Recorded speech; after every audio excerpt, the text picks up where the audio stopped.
Hi, I'm Laura Duncan, a Senior Teaching Fellow in English for academic purposes at the University of Southampton. And I'm Anna Vučićević, a research assistant and PhD candidate at the University of Kragujevac, Serbia. We would like to ask what part interdisciplinarity might have in the future development of EAP and question whether interdisciplinarity, as well as changes in the way we collaborate, may even bring some new faces to BALEAP over the next 50 years. We'll be using examples from STEM because I spent the last 15 years working with engineering students, and it's also an important part of Anna's research is dedicated to STEM. Given the scope of this lightning talk, we aim to identify possible themes from research as well as less formal channels which might act as a barometer to spark conversation rather than trying to provide a roadmap for the future. Research shows us that interdisciplinarity has become an important concept in universities as well as in STEM education. However, it is under-researched in EAP. Indeed, last year, in her review of the last 45 years of BALEAP papers, Maggie Charles noted a lack of discussion about interdisciplinarity. We would like to take this opportunity to ask why and whether this might be an important concept over the next 50 years. Indeed, although it might be lacking from BALEAP papers, we can see that interdisciplinarity or potentially related concepts such as English for multidisciplinary academic purposes are being discussed in less formal context, for instance in blog posts. Therefore, this may be an area that merits further consideration over the coming years. Over the last 50 years, we have seen EAP emerge as a field, and with it, English for general and for specific academic purposes. There has been lively debate about the merits and weaknesses of each. Although these have been important discussions, they have led to no clear resolution either way. It seems that both have their place. Rather than remain in this dichotomy, we wonder if looking at the broader context of interdisciplinarity could help us frame our research and teaching expertise and continue to develop the field. We believe EAP practitioners are well placed to make valuable contributions to discussions about interdisciplinarity in higher education. Thompson and Hudson likens researchers working on interdisciplinary projects to speaking a different language. On one level, researchers may need to learn new technical vocabulary, and on another, they need to be willing potentially to change their whole mindset.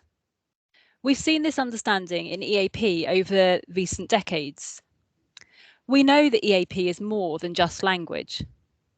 We know that communicating in a different context can also require a shift in mindset.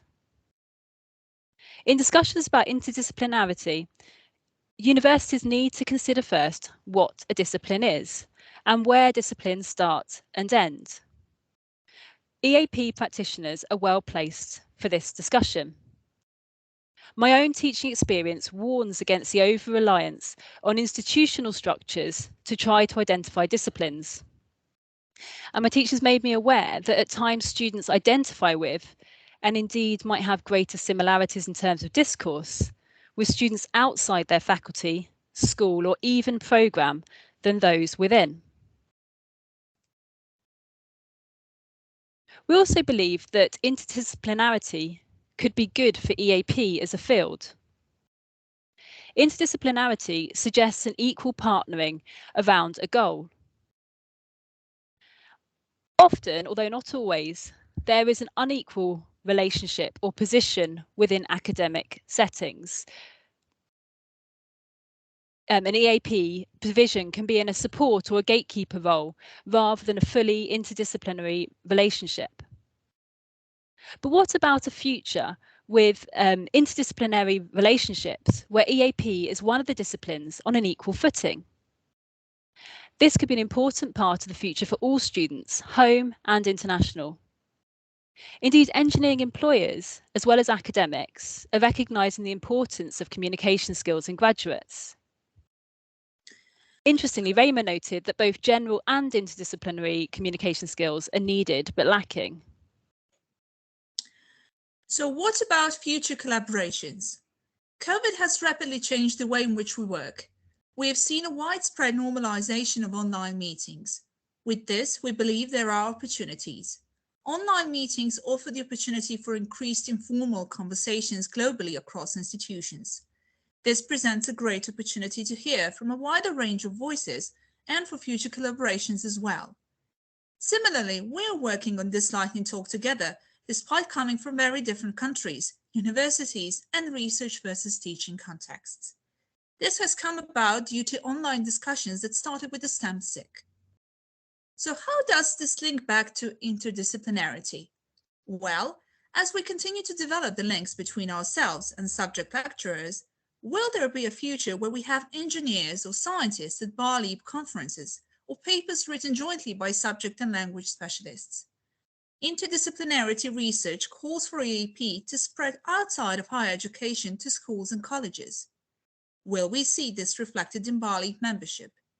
And as we continue to wrestle with themes of identity, voice, student-centered learning, will we see students take a more prominent role in these discussions? Thank you for the opportunity to share some of these ideas with you. We're sorry that we can't join you in person today, but please get in touch if you have any questions or comments. We'd love to hear them.